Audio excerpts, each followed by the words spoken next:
So from, Mm. when I was an artist and a singer-songwriter, you put out your profile, this is who I am, da da da, and you embody that. And then if that season, closes, it's like, who am I? You have to go through that, and then recognizing that, as we have gone through different stages where, and I'm a parent of three old, tweens, and rediscovering I just feel like it's the journey with God. That's my identity, and whatever phase and stage He has me on, it's who I am is who He's made me to be, not what I do, but what I do Yeah. has fulfillment then, because yeah. How do you know it's right? How do you know, especially when you're at the beginning of making those changes, and whilst COVID's forced those things, and it's become so clear to you, and you have this really great story now. How did you know things were right? Did you keep persevering towards something that felt like it was working, or did you Mm. feel like Adrian said before, there was like a wall and you just had to change? Mm. Yeah, definitely feel that. I mean, it's a constant, very close sort of Holy Spirit walk. It's like constantly asking God, what's going on? Mm, God, open this door or close it. And for me, for Adrian and I, like I feel like we knocked on a number of doors, and almost like there's this capacity and grace for a season, or something's birthing, and you just got to get it out. And we tap on the doors. So we tap on the doors of church leadership and everything. And if the doors don't fully swing wide, or you feel like it's not quite right, so in that sense, it was a wall, or it was a closed door that makes you have to take the next step and go, well, is this something that is going to be birthed, whether I like it or not? And that's where I sense, for me anyway, I'm an achiever, a productive, like I like to, I think God works with me on assignments kind of thing. So if I feel that He's put an assignment on my heart, it's like mm. the capacity is all there. So in that sense, that's kind of, I felt like the way God's, the journey with God has been. So when that happens, it's like He will give a grace for that, and not to be pushing upwards or an uphill battle where you think in your head you got to do something, but your heart's not there. No, it's never been like that. It's always, wow, God is on this, and He'll make a way. um, Yeah, it's amazing how there are just so many like stories like this where you just see the Spirit being the light, the lamp to people's feet in so many different ways, and it's so true. We just keep getting reminded that God is with us, and He's always showing us the way. But we might have fears about the path ahead or the major change, but He's always comforting us, and showing us the way. One or two steps if we ask, if we come to Him. that's it. Yeah. And you're right. It's Mm, like it's a lens of faith, not fear. Like I feel like that's the biggest lesson I learned that's early good. on. It's like if I ever am making a decision out of fear of something, or fear of the unknown, then I'm always checking myself, because it's like God has given us a spirit of faith.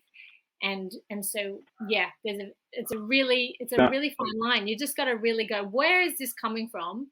And if it is full of faith, then you go, okay. Where it is like, oh no, there's actually a fear in there, you got to speak it out. Yeah. that's good. Do you feel, and this is maybe a comment broadly about, you're knocking on the door to church ministry and it's just not working, and you've got that lens of what's happening at church, so you're making a call on the community there. Do you think that sometimes the lens of faith is something that people, it's actually their fear as well? Is that they're fearful of going out there and sharing their faith? It's their faith that's the thing that they're unsure about. It's the thing that sort of, there's so much. Jesus never said this is going to be easy, but in fact, we're told that we're going to face persecution of lots of different types of ways. But lots of, many people, part of our community, are attached to the community, that the Church of Jesus, and perhaps might have some fears wrapped up in, sharing their faith in the way that we've sort of discussed that? Mm, mm. Cute. Yeah. Tricky. Tricky, Yeah. and I know what you're saying, and yeah, so many stories of that. But Yeah.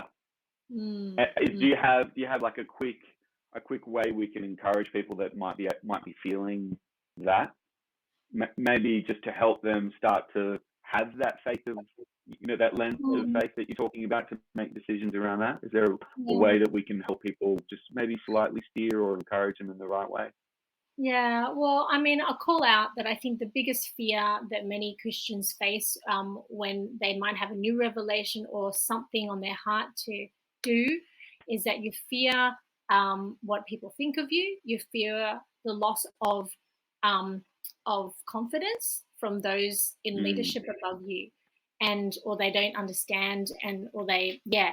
So I feel like if something truly is of God, that He's wanting you to do something different that maybe people don't quite get straight away, um, if you acknowledge that fear and then still pursue God, is this what you want? That I believe that the conviction will remain to do that. And then Mm. it's about knowing, okay, if I part, if I move to a different, if I kind of channel this in a different direction, sometimes, yeah, if the door doesn't open directly to go, green light, let's go, but it's actually, no, not quite ready for it, then it's almost like, where, oh God, do I channel this? And He'll give you a pathway, or He'll show another like brother or sister will come alongside and be like, oh, I love what you're talking about. And then there'll be an outlet and just show you the way. And I feel like always in love and always in respect for those in leadership above you, as well as, you're, yeah, speaking truth and speaking in love, I think is what I would say. And even if you go That's down a so good. wrong path, even if you go down a wrong path, he is faithful. And it's not like you've just, you've hurt a billion people. It's like, no, you've actually, Yeah. God will just gently bring you back. And I feel like there shouldn't be any fear in making a wrong decision, because He will close the door and He'll gently, and I can just testify so many stories of that. So yeah. Wow, Can I add that's something? so good. Yes. Yeah, and I think the other thing that is that can sometimes cause fear is, I think we sort of put into a simple box, for example, of evangelism. Like you might think, well, hey, if I got to make disciples and evangelize, like that's a purpose, then it's about preaching the gospel and saying all that. But I think there's actually, like we know about the body, and the body has different parts. Everyone's been made different. Everyone has different strengths, and there's so much more to evangelism than the prayer.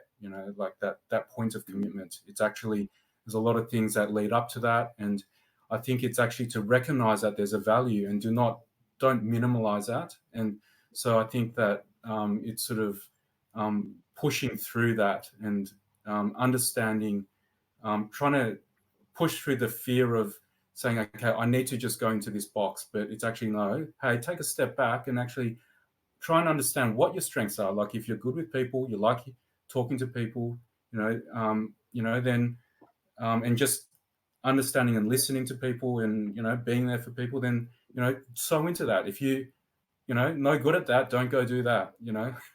If you're more into sports Yeah. and just spending time with people like that, do that. Do you know what I mean? Like it's so, and don't feel one is better than the other. Like and I think that's something that's important to identify and just push through that.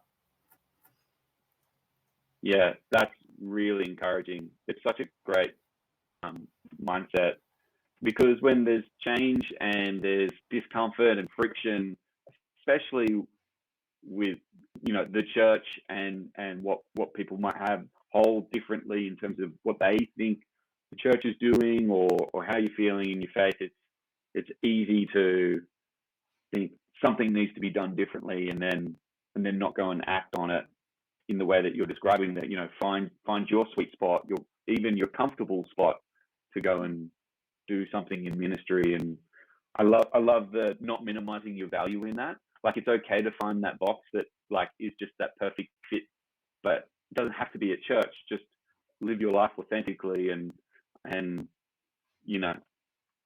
keep praising Jesus, and that's really encouraging, because it doesn't. I don't think that's not apparent to everyone. I wonder what the trend would look like if we did that as a community. We all held that to be true, and how to foster that perspective that sort of breaks down fears and breaks down, attachment to things that might be filling a hole in some way. Yeah, So, and I think part of that. Oh, sorry, you're breaking up. Yeah, sorry. Yeah, part of that, I think, just with what you're saying in terms of how to almost simplify, take the pressure off, is I really believe that it's about just being transparent and fragrant with your life, and in your relationships, in the sense of, like, don't feel like you need to hide your faith, but because if you're living out your faith in your daily life, right, then the friends and the people that you're in community with are going to see it, right? So, and you don't need to preach every day. You just need to be God's, follower every day, right? And then people will see the fruits, and then if you're being sensitive then to opportunities that will come up, then you will then be able to latch onto those things. But the pressure needs to come off. Like, it's not, hey, I need to go tick a box, and I need to have,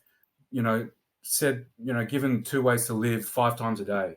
It's not about that. It's about being fragrant every day, because that's who you are. Like, if your faith is genuine, then just live out your faith genuinely. And then 1, people will see it. And then 2, the opportunities will come. And it's just about being sensitive, to the Spirit in terms of the opportunities that, God puts before us. And, we preach about God's sovereignty, God's, if we really believe that, what is the actual practical understanding and revelation of God's sovereignty? Is that every person that we meet, every, like even the train that we catch or the train that we miss, like that could be a person that you're next to who there could be an opportunity there to, for a conversation or whatever it is, right?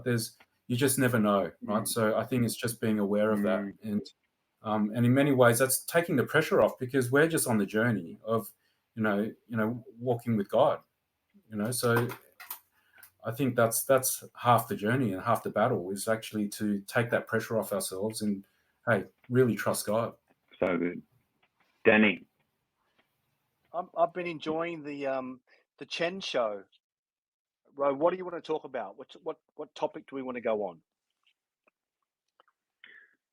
Man, there are things on your heart, no doubt, that you could share, maybe in response to the direction that we're going. I've thrown up themes of regret and change and encouragement and perspective on doing a ministry-led life, which is sort of what we're talking about. If you want to take a bit of a I can jump off that. I can jump off. I want to jump off regret, like Age did. Have 2 thoughts for you. One, not regret, but maybe when I did evangelism on Beach Mission at Byron Bay, which was the whole walk up to people with a survey while they were sunbaking on a beach, half naked, and just it was actually amazing for my faith, amazing, and it did something for me in a really good way.